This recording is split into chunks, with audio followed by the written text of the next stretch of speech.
بسم اللہ الرحمن الرحیم۔ اب یہاں پہ الرکن الشرعی للجریمہ جو ہم پڑھے ہیں، اصل میں یہ کافی زیادہ اس کے اندر مباحث ہیں، تو اب تقریباً آخر آخر میں ہے یہ۔ تو سریان النصوص الجنائیہ علی الزمان ہم نے پڑھ لیا، یعنی ریٹروسپیکٹیو افیکٹ جو ہے۔ اس کے بعد اب اگلا اس کا ہے حصہ کہ سریان النصوص الجنائیہ علی المکان، یعنی کہ جگہ کے بدلنے سے بھی کیا جو جریمہ یا جنائی نصوص ہیں ان کی اپلیکیشن میں، ان کے انطباق میں کوئی فرق پڑتا ہے یا نہیں پڑتا۔ تو سب سے پہلے کہتے ہیں کہ دیکھیں، المسلمون ملتزمون باحکام الاسلامیہ حیث ما کانوا ہکذا قال الجمہور، اور یہ جمہور کی رائے ہے۔ اور المسلمون ملتزمون بالاحکام الاسلامیہ فی دار الاسلام فقط هذا قضاء لا دیانتا۔ اب یہاں پہ دیکھیں، کہتے ہیں کہ ایک ہے دار الحرب، ایک ہے دار الاسلام۔ دار الاسلام وہ ہے کہ جہاں پہ اسلامی احکامات، اور اسی طرح اگر ہم اسپیسیفکلی بات کریں تو نصوص جنائیہ کی اپلیکیشن کے لیے قوت نافذہ موجود ہے، یعنی حکومت موجود ہے جو لوگوں پہ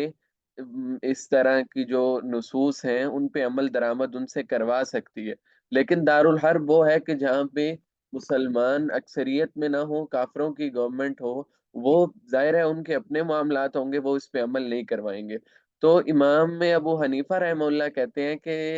مسلمانوں پہ دار الاسلام میں جو حقوق اسلامیہ ہیں وہ واجب نہیں ہوتے، یعنی واجب نہ ہونے کا یہ مطلب ہے کہ وہ قضاءً واجب نہیں ہوتے، دیانتاً تو اب ظاہر ہے جو بندے اور اللہ تعالیٰ کے درمیان معاملہ ہے کہ اللہ تعالیٰ نے منع کیا ہے کہ سود نہ کھاؤ، شراب نہ پیو، زنا نہ کرو، وہ ساری چیزیں ٹھیک ہیں۔ یعنی اب ہم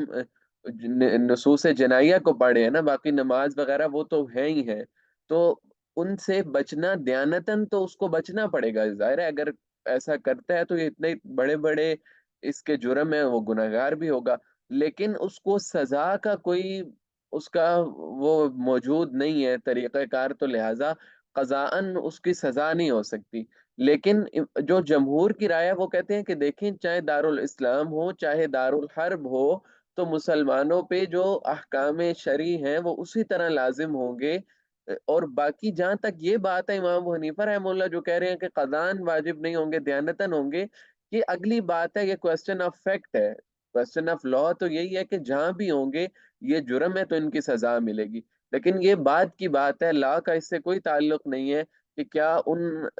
کی سزاؤں کے جاری کرنے کی قوت ہے بھی ہے یا نہیں ہے۔ تو اگر دیکھا جائے تو اس میں کوئی اختلاف نہیں بنتا، یعنی یہ صرف وہ سمجھنے کا یا اس کی دونوں ڈائریکشنز کو الگ الگ دیکھنے کا فرق ہے۔ یہ امام ابو حنیفہ بھی کہتے ہیں کہ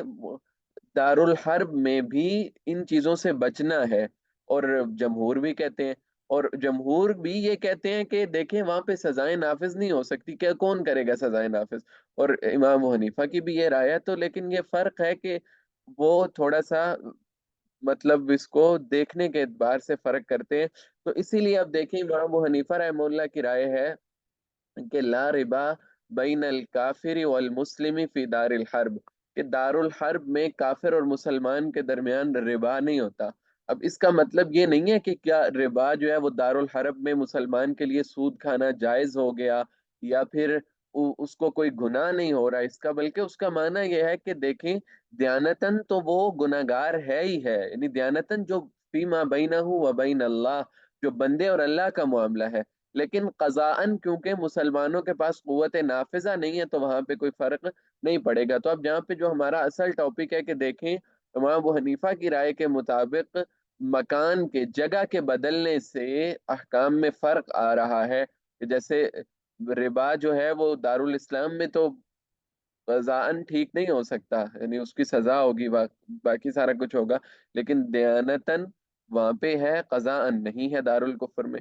اور دیکھیں، کہتے ہیں کہ پاکستانی قانون جمہور کی رائے کے مطابق ہے، یعنی دنیا کے کسی کونے میں بھی جرم کرے، لیکن اگر وہ پاکستانی شہری ہے تو اسے پاکستانی قانون سزا دے سکتا ہے، کہ وہی جب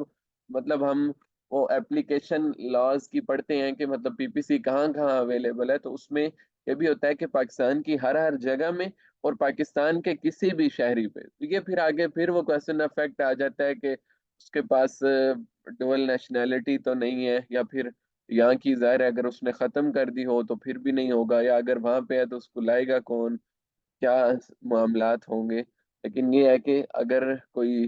وہ ہمارا شہری ہو اور اگر حکومت چاہے تو اس کو بلا سکتی ہے، یہ ہوگا۔ اس کے بعد دیکھیں کہ آ، آگے یہاں پہ ایک سوال ہوتا ہے کہ دارالحرب اور دارالاسلام، یہ اگر تو کوئی دارالحرب ایسا ہے جہاں پہ مسلمانوں کو اسلامی احکامات پہ بالکل عمل نہیں کرنے دیا جاتا، تو پھر وہاں رہنا ٹھیک نہیں ہوتا۔ اور جو ایک اچھا دارالاسلام ہو جہاں پہ پاکستان جیسا نہ ہو، مطلب یعنی پاکستان اللہ کا شکر ہے بہت اچھا ہے، لیکن یہ ہے کہ یہاں پہ بھی کوئی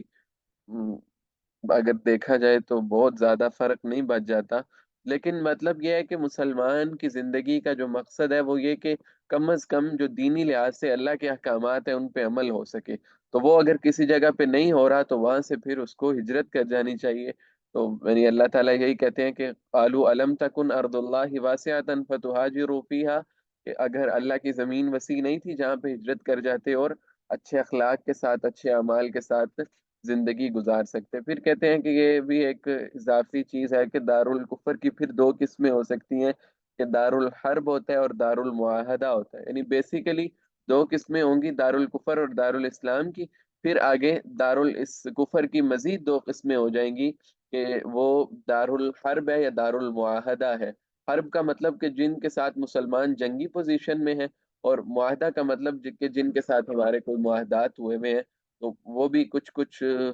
خیال کر لیتے ہیں، یعنی کچھ معاملات وہ بھی ہمارے مان لیتے ہیں اور ہمیں بھی پھر ان کے ماننے پڑتے ہیں۔ تو یہ دارالکفر کی دو اقسام بھی اس میں ذکر ہیں۔